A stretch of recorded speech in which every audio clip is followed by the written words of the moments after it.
신변입니다. 변호사 잡는 기자 잡기입니다.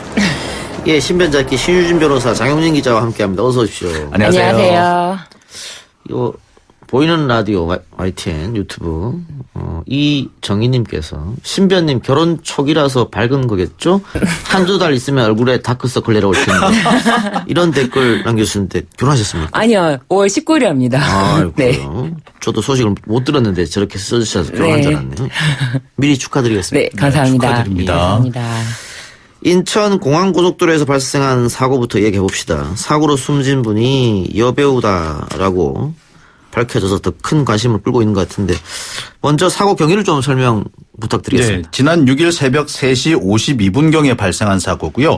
인천공항고속도로 김포시 고촌읍 김포공항 IC 부근에서 발생을 했습니다.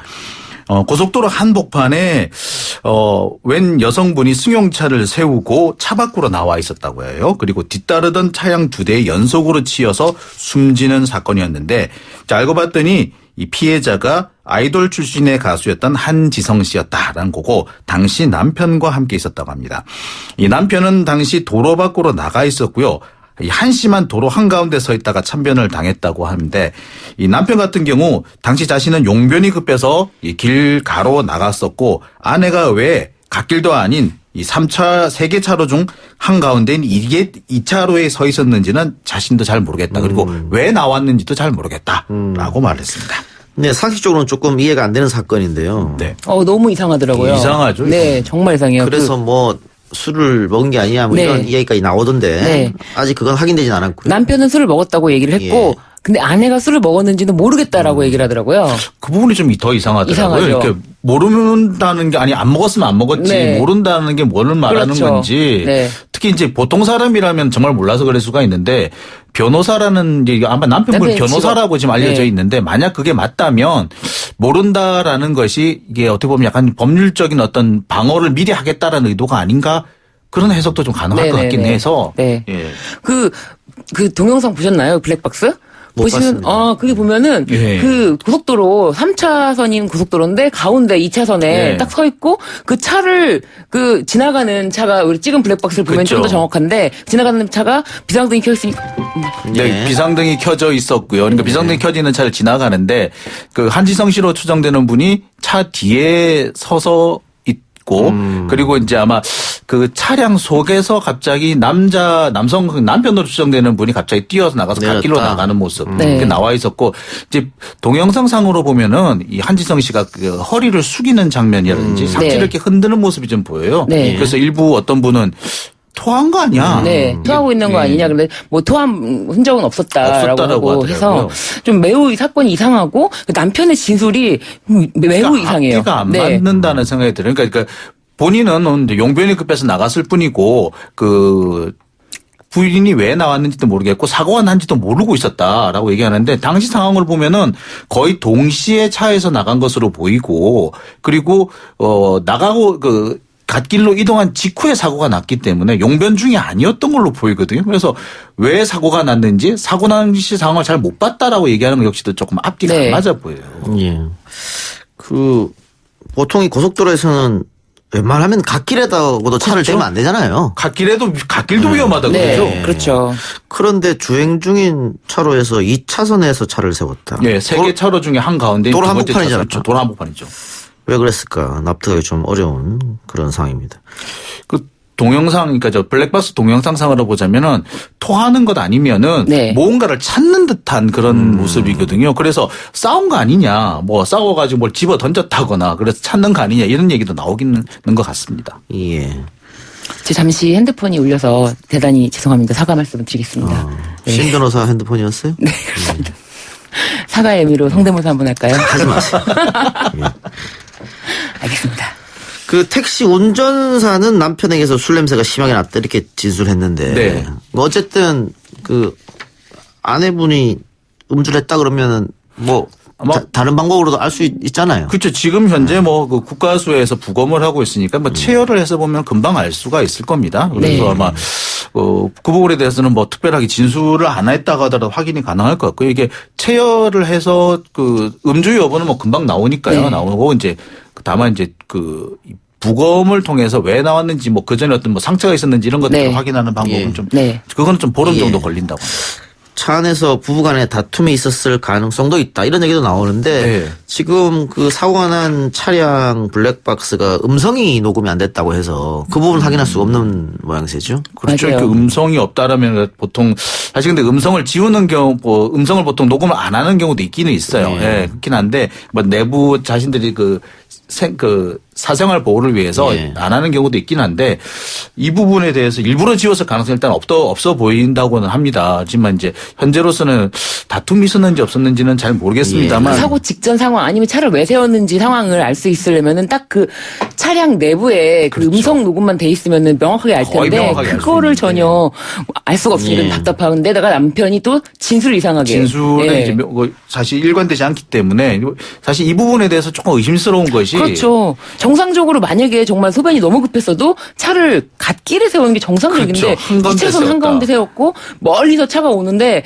그 비상등을 켜고 가는 모습으로 보이는 거지. 설마 고속도로에서 누가 서 있을 거 정차를 예. 할 거라고 생각을 못 하잖아요. 그렇습니다. 네. 그래서 지금 여론은 한지성 씨를 들이받은 택시 운전자와 승용차 운전자 지금 입건됐다고 하는데 네. 이분들이 억울한 게 아니냐 네. 이런 여론이 좀 있는 것 네. 같습니다.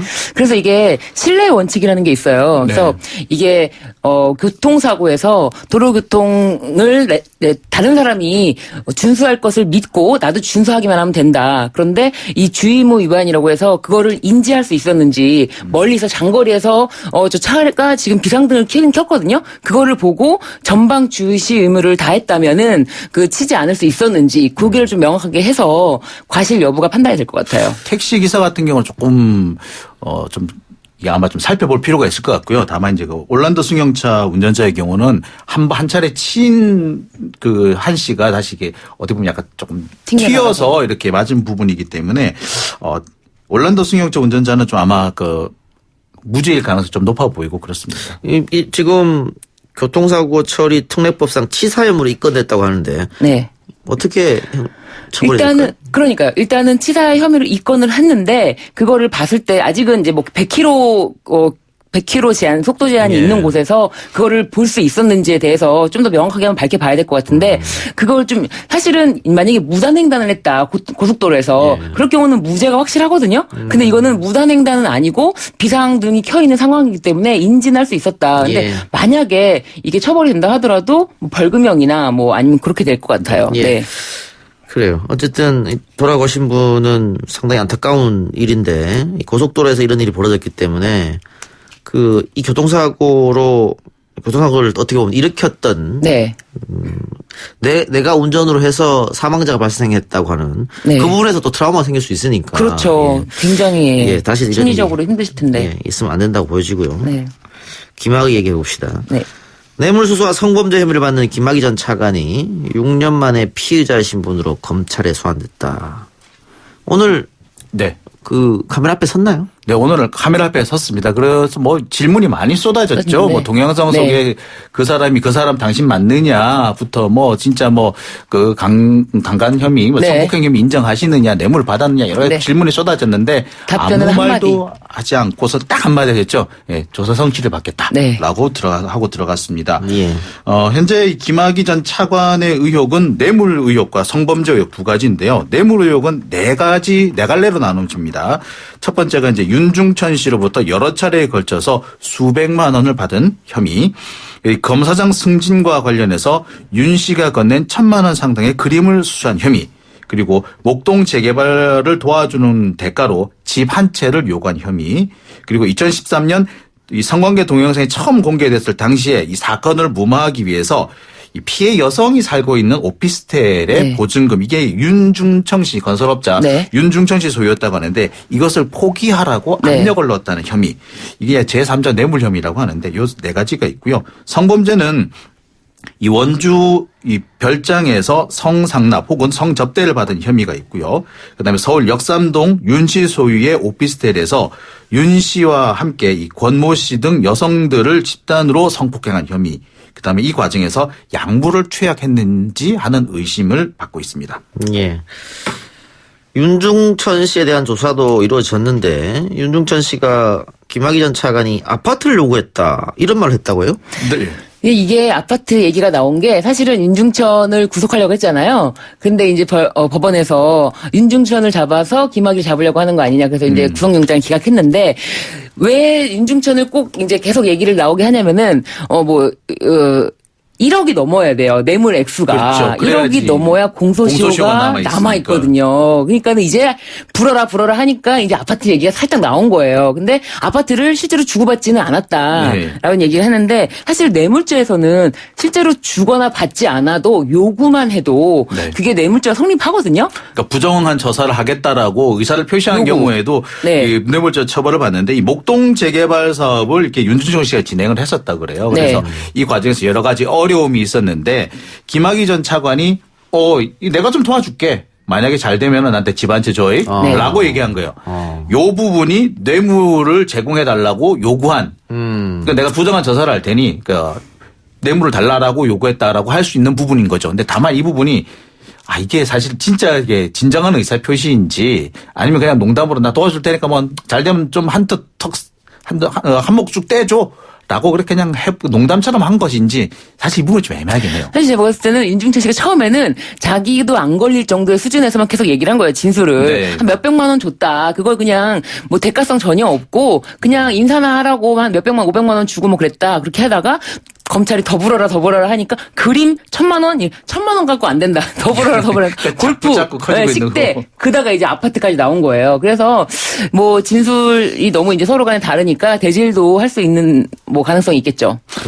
제가 볼 때는 이게 이제 사실은 이제 검찰에서는 이게 어떻게든 이 공소시효를 늘려보려고라고 지금 노력을 하고 있는 겁니다. 그러니까 뇌물죄 같은 경우는 특가법상의 뇌물죄. 네, 그래서 그렇죠. 그래야지 15년이 되니까. 그렇죠. 공소시효가 1억이 15년이 되니까 네. 그게 바로 1억 원이 넘어야 기준이고 되고, 네. 성범죄 같은 경우는 특수강간이 돼야지 공소시효가 15년이 된다는 네. 거죠. 그래서 네.